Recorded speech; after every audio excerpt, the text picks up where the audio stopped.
Há lugares no Brasil onde o passado nunca foi enterrado, apenas afogado. Onde a terra, embriagada de sangue e lama, ainda sussurra nomes esquecidos. E quando o silêncio pesa demais, os mortos voltam. Em 2015, uma barragem se rompeu em Mariana, Minas Gerais. Mas o que poucos sabem é que ali já era terra amaldiçoada. Um antigo cemitério indígena, senzalas encobertas e rios que carregavam promessas não cumpridas. Agora, em 2025, com os protestos e julgamentos reacendidos, algo mais também desperta. Espíritos inquietos, corpos que nunca foram encontrados, vozes que não querem justiça, mas vingança. Se você tem coragem de ouvir o que o Brasil esqueceu, se inscreva agora no canal, porque quem não escuta essas histórias costuma virar parte delas. Mariana, Minas Gerais, 1823. Antes de sirenes e caminhões da mineradora, aquelas terras eram conhecidas como Igarapé Mirim, nome ancestral dado pelos Krenak, povo indígena que ali habitava desde tempos imemoriais. O rio era sagrado. Diziam que suas águas conduziam as almas para o mundo de dentro, um lugar onde os antigos se encontravam em paz com os encantados. Mas a paz foi rompida quando chegaram os colonos com seus escravos. Fundaram lavouras, engenhos e senzalas, e onde antes havia canto e respeito, instalaram dor e silenciamento. Os primeiros negros trazidos do recôncavo baiano foram usados para levantar um pequeno vilarejo e morreram logo, de febre, fome ou açoite. Sem direito à sepultura, seus corpos eram jogados em valas abertas nas margens do rio, cobertos com cal viva e esquecidos sob o barro. A cada cheia, a terra expelia ossos. A cada chuva, a água descia espessa e avermelhada. Os mais velhos cochichavam à luz da lamparina. O rio se cansa, uma hora ele devolve. Na escuridão do mato, tambores eram ouvidos. Os bois empacavam ao se aproximar da margem. E algumas crianças voltavam para casa mudas, com os pés sujos de lama mesmo em dias secos. Em 2015, quase 2 séculos depois, a barragem do Fundão se rompeu. E tudo se repetiu. Lama, destruição, mortos não enterrados. Mas poucos sabem que o desastre apenas despertou uma dor mais antiga, enraizada nos pecados da terra. Agora é 2025. Os tribunais voltaram a julgar. A imprensa voltou a falar. Os protestos antes esquecidos tomam de novo as ruas. Mas em Mariana, algo mais também voltou. Carlos Moreira, engenheiro civil vindo de São Paulo, chegou à cidade para coordenar uma nova análise estrutural da área. Era cético, metódico, desacreditava de tudo que não podia ser medido. Mas na primeira noite em solo mineiro, sonhou com água escura cobrindo seu corpo. No fundo do rio, uma mulher negra com olhos brancos e o rosto tomado por barro, sussurrava: "Vocês cobriram o chão com sangue, e agora ele cobra." No segundo dia, durante uma vistoria nos escombros secos da barragem, Carlos encontrou restos humanos. Não eram vítimas de 2015. Os ossos estavam envelhecidos, carbonizados em algumas partes, como se tivessem passado por fogo e depois pela água. Pediu que lacrassem o local. Naquela mesma noite, 3 operários sumiram. Apenas seus capacetes foram encontrados, afundados no barro, com marcas de arrasto e mãos pequenas cravadas na lama. Disseram que fugiram, mas Carlos começou a ouvir lamúrias na represa desativada. Chamaram então Dona Iaiá, benzedeira do vilarejo, descendente de escravos que ali viveram. Quando ela pisou perto da antiga barragem, caiu de joelhos. Começou a rezar em Iorubá e em seguida murmurou: "Isso aqui tá mexido. Os espíritos tão tudo em pé. Os índios, os negros, os condenados. Eles querem que a gente olhe, que a gente veja o que nunca foi enterrado." A partir daí, a cidade entrou em espiral. Um menino foi encontrado caminhando sozinho no barro, dizendo que a mulher do rio chamou ele para brincar. Vultos começaram a surgir no espelho d'água. Árvores cresceram com os galhos apontando para o chão. E sempre que alguém ficava só, ouvia-se o mesmo sussurro, vindo de dentro da terra: "Vocês prometeram, mas não enterraram. A lama, agora seca, começava a rachar de dentro para fora, e algo ali embaixo parecia pronto para emergir. Carlos começou a perder o sono. Mesmo em hospedaria boa, colchão limpo e janela bem trancada, ele acordava sempre às 3h23 da madrugada, com um som que não sabia explicar, como se fosse o lamento de um boi morrendo afogado, misturado com canto de mulher. Certo dia, decidiu seguir o som. Saiu sem avisar ninguém e foi sozinho até o trecho interditado da antiga represa. A noite estava parada, mas o céu tinha um tom estranho, avermelhado. Ao pisar na lama endurecida, sentiu como se estivesse sobre um campo de ossos. O solo parecia respirar. Do outro lado da represa, viu uma procissão silenciosa de figuras encharcadas, cobertas de barro, marchando com os olhos fechados. Não deixavam pegadas, não emitiam som algum. Carlos caiu de joelhos. Sentiu um enjoo forte, como se o ar ali estivesse contaminado por séculos de sofrimento. Teve a certeza de que aquele chão não era apenas um lugar de tragédia. Era um cemitério sagrado, profanado e agora acordado. No dia seguinte tentou relatar o que vira, mas o engenheiro-chefe da nova obra riu. Você tá sugestionado com essas lorotas de mineiro, rapaz. No entanto, naquele mesmo dia, 3 equipamentos pesados da mineradora pararam de funcionar sem explicação. O técnico que foi consertar o gerador voltou correndo, dizendo que havia uma mulher sentada em cima do motor, chorando, mas quando se aproximou, ela desapareceu. Os relatórios começaram a ser engavetados e a equipe técnica, assustada, começou a abandonar o projeto. Apenas Carlos insistia em ficar, movido por algo que nem ele entendia. Começou a investigar documentos antigos, mapas do período colonial, relatos da época do Império. Descobriu que, no local onde a barragem fora construída, existia antes uma pequena vila de escravos fugitivos, chamada Quilombo do Alto do Rio. Em 1864, o exército fora enviado ali para destruir o quilombo, e após a chacina, os corpos foram enterrados às pressas à beira do córrego. Não houve cerimônia, não houve nome, não houve registro. Apagaram até a memória deles, escreveu Carlos em seu diário. Agora é a terra que quer lembrar. Procurou novamente Dona Iaiá, e ela, ao ouvir o nome do quilombo, empalideceu. Eu sabia, eu sentia que era ali. Eles morreram sem justiça, e agora, no tempo dos homens, a justiça volta. Mas ela não vem como papel, vem como maldição. Ela contou então uma lenda que corria entre as parteiras antigas, que uma mulher do quilombo, chamada Dandara, amaldiçoou o local antes de morrer afogada. Dizem que antes que o exército a capturasse, ela gritou para o céu: se meu sangue virar barro, que esse barro nunca seque e engula quem esquecer de nós. Depois disso, sempre que alguém tentava mexer com as terras da antiga vila, uma desgraça acontecia. Em 1911, uma mina pequena foi engolida por um deslizamento misterioso. Em 1954, um caminhão afundou no barro seco e nunca foi encontrado.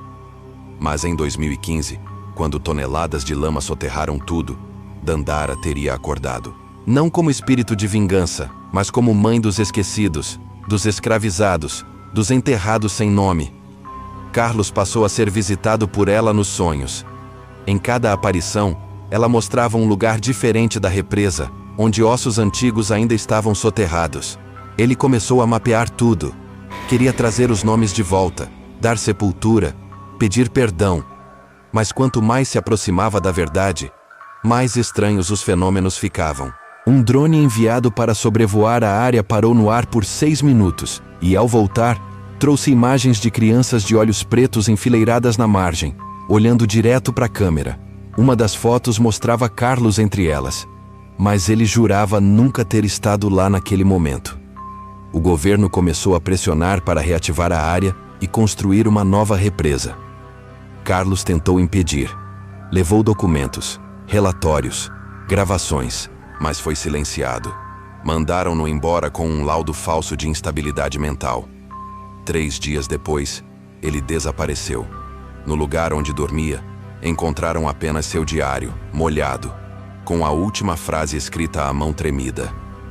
Eles não querem justiça, eles querem ser lembrados. E ao lado do caderno, um punhado de barro quente, ainda fumegando. Meses se passaram. As obras recomeçaram sob escolta armada, com o apoio de forças federais, como se estivessem construindo sobre um campo de guerra. As máquinas voltaram a operar, mas os relatos estranhos se multiplicaram. Operários ouvindo batuques à noite, vozes femininas cantando em dialetos esquecidos, marcas de mãos pequenas nas janelas dos alojamentos. Um homem jurou que, ao cavar para fundar uma nova estrutura, seu trator travou ao atingir algo duro, não pedra, mas madeira. Era um caixão antigo, enterrado de forma rudimentar, ainda fechado. O supervisor o obrigou a reenterrar e continuar o serviço. No dia seguinte, ele foi encontrado morto, afogado dentro do próprio quarto, sem sinais de arrombamento, com lama nos pulmões. O silêncio tornou-se regra. Nenhum noticiário local cobria mais os incidentes. As famílias dos trabalhadores eram pagas para manter a boca fechada. Mas nas cidades em volta, o povo começou a sussurrar. As beatas diziam que a Virgem havia virado o rosto da região. Os velhos do quilombo próximo deixavam oferendas nas margens, temendo represálias do além. Um médium de Ouro Preto, chamado apenas de Seu Olavo, veio à região após ter um sonho com a imagem de Dandara chorando sangue. Quando chegou, acampou por 3 noites à beira da represa. Na última, foi encontrado em transe, com o corpo coberto de símbolos escritos em barro. Disse que a terra estava manchada de dor e que os filhos do barro estavam à espera de um novo nome para descansarem. Gravou uma mensagem para ser exibida em uma audiência pública. Não é a água que mata, é a memória. A memória não aceita ser enterrada. A mensagem viralizou, reacendendo protestos em Mariana. As famílias das vítimas do desastre de 2015 voltaram às ruas, segurando retratos cobertos de lama e entoando cantos fúnebres. Mas agora, algo havia mudado. Não se tratava mais apenas de justiça ambiental, era justiça espiritual. A população passou a se reunir todas as sextas à noite às margens da represa, acendendo velas, cantando pontos de umbanda, salmos antigos e ladainhas. Relatos de aparições aumentaram. Uma mulher vestida de branco, com os olhos tapados por um lenço de renda, apareceu em fotografias tiradas por turistas. Em uma delas, ela segura a mão de uma criança coberta de barro. A imagem se espalhou, e muitos passaram a crer que a figura era Dandara, ou algo pior. No início de 2025, durante uma vistoria de rotina, um novo engenheiro responsável, um homem cético, vindo de São Paulo, foi encontrado trancado no próprio carro em estado catatônico com marcas nos braços, como se mãos de lama o tivessem agarrado. Não falava, não comia, só repetia uma frase. Eles estão debaixo e estão ouvindo. Após isso, o projeto foi paralisado mais uma vez. Mas agora, o medo não era só político ou econômico, era místico. Era como se a cidade tivesse despertado para uma verdade antiga. Há territórios onde o sangue seca, mas o espírito não parte. Onde a lama esconde, mas não cala. E onde o esquecimento é um pecado que será cobrado. Sempre. A história de Carlos se tornou lenda. Seu diário, hoje reproduzido em cópias clandestinas, circula entre jovens, religiosos e curiosos. Alguns acreditam que ele está vivo, escondido na mata, guiado pelos próprios mortos. Outros juram que o viram vagando pelas margens, com os olhos vazios, como um mensageiro entre 2 mundos. Mas todos, até os mais descrentes, evitam passar por ali após o pôr do sol. E quem ousa, quase sempre volta diferente. Ou não volta. Porque na represa de Mariana, onde a lama tocou os ossos dos esquecidos, a maldição não é um conto de terror. É um aviso. Um recado dos que morreram sem nome, mas voltaram com sede de serem lembrados. E essa sede não seca nunca. Na madrugada do dia 2 de julho de 2025, data esquecida pela maioria, mas que os anciãos associavam ao antigo calendário agrícola dos povos originários da região, algo aconteceu. A sirene da represa Aquela que deveria soar em caso de novo rompimento, foi acionada sozinha, sem ordem técnica, ecoando por 7 minutos exatos, um número que para os afrodescendentes tem ligação com os orixás das águas, e para os católicos representa o número de dores de Maria.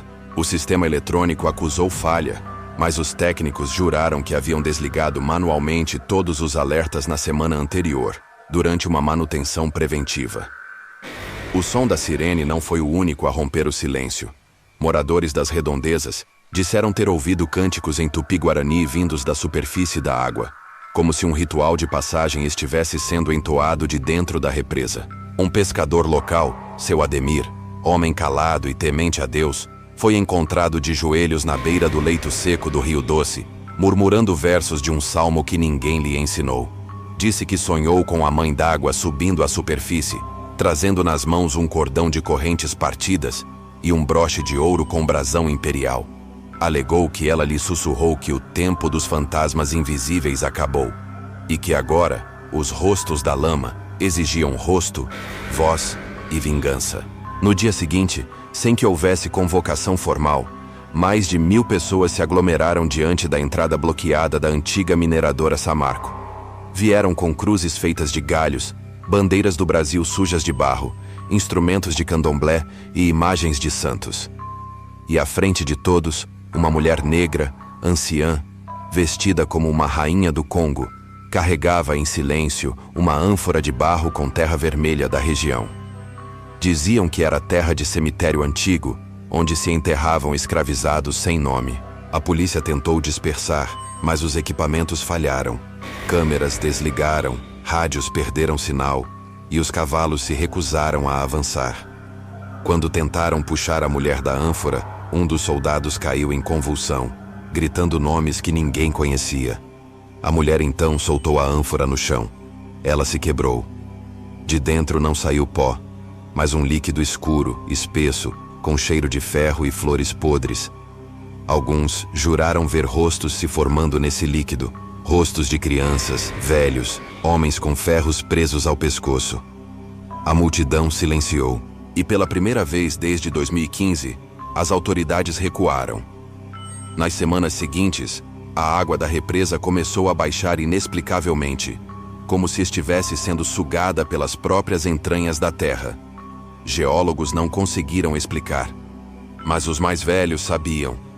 Era a terra vomitando o que foi enterrado com pressa, tentando devolver ao mundo os nomes apagados da história. Um arqueólogo da UFOP, ao investigar uma rachadura recente no leito, encontrou um amontoado de ossos humanos misturados a restos de correntes, peças de cerâmica indígena e crucifixos quebrados. Era impossível datar tudo com precisão. Parecia uma fossa comum de várias épocas misturadas. Mas entre os ossos, havia algo peculiar. Um pequeno sino de bronze com inscrições em latim, que, segundo relatos antigos, pertencia à capela de um engenho destruído por uma revolta de escravizados em 1789.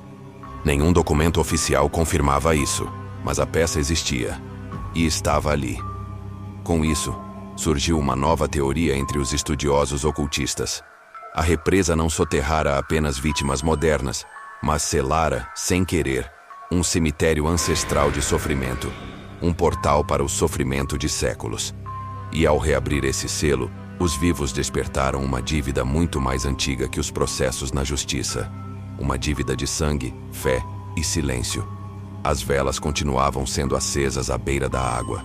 E agora, começavam a surgir crianças que diziam conversar com as pessoas debaixo. Desenhavam figuras com roupas rasgadas, olhos brancos e corpos cobertos de lama. Algumas diziam seus nomes. Nomes que depois eram conferidos em arquivos esquecidos de senzalas e registros eclesiásticos. E ali estavam eles, esquecidos pela história, mas vivos na boca dos inocentes. O governo tentou, em vão, conter a comoção. Mas já era tarde, porque em Mariana, o passado voltara não como lembrança, mas como assombração. E os mortos enfim falavam. Na noite de 13 de julho de 2025, exatamente 10 anos depois da lama engolir Bento Rodrigues, os sinos da Igreja Matriz de Mariana badalaram sozinhos, às 3 da manhã. Era uma sexta-feira. O padre responsável, Dom Estevão, jurava que os sinos estavam travados há anos, desde a corrosão das cordas. Mas naquela madrugada, não só tocaram como anunciaram um lamento antigo, uma melodia desacompanhada de compasso humano, como se mãos invisíveis tocassem por dentro do bronze. A população acordou em sobressalto. Muitos correram para as janelas, e foi então que viram. Da represa, que já se encontrava em estado crítico, uma névoa espessa começou a subir, mas não era neblina comum. Era escura como fumaça, e dançava como se tivesse vontade própria. Caminhava lentamente em direção à cidade, passando sobre o antigo leito do Rio Doce, que naquele momento borbulhava, como se ferido. À sua passagem, postes falhavam, animais uivavam, e as crianças, sempre elas, se levantavam do sono com olhos fixos, apontando para o horizonte e dizendo: eles vêm caminhando. E vieram. Homens cobertos de lama, seus rostos distorcidos, suas roupas de séculos passados, fardas imperiais manchadas, saiotes de senzala, cocares carcomidos, um exército de esquecidos, de todas as raças e tempos, todos unidos por um único fardo, a morte injusta e o silêncio imposto. Marcharam em direção à praça principal, onde ainda havia velas acesas, cruzes improvisadas e estátuas de santos corroídos pelo tempo. Quem tentou impedir sua passagem, cães, homens ou mesmo religiosos, caiu de joelhos, tomado por uma força invisível. E na frente de todos eles, a mesma anciã da ânfora. Mas agora, seus olhos estavam totalmente negros, e sua voz, antes muda, trovejou como um tambor ancestral. O barro devolve o que a ganância enterrou, o sangue clama, o tempo se cumpre. As paredes do fórum tremeram. Documentos selados por décadas se abriram sozinhos. Os nomes dos responsáveis, políticos, empresários, magistrados, começaram a se apagar dos registros. Fotos emolduradas escureceram. E na casa de cada um deles, em diferentes partes do país, portas bateram sozinhas e espelhos se racharam. Alguns desapareceram sem deixar vestígios. Outros enlouqueceram, repetindo palavras em línguas mortas.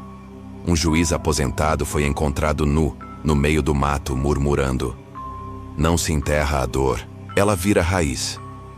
E então, às 6 da manhã, quando o sol rompeu por trás das montanhas, a névoa se dissipou. Os mortos sumiram. Mas no lugar onde se reuniram, o chão afundou e revelou um antigo cemitério colonial. Ossadas em posição fetal, enroladas em panos africanos, terços e colares de búzios misturados. Uma arqueóloga presente no local, atônita, declarou: isso nunca esteve nos mapas. Mas os mais antigos sabiam.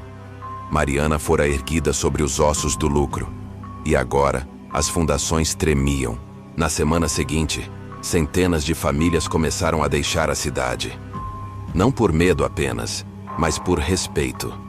Sentiam que estavam morando sobre uma terra que respirava, que lembrava. E aos que ficaram, restou o som.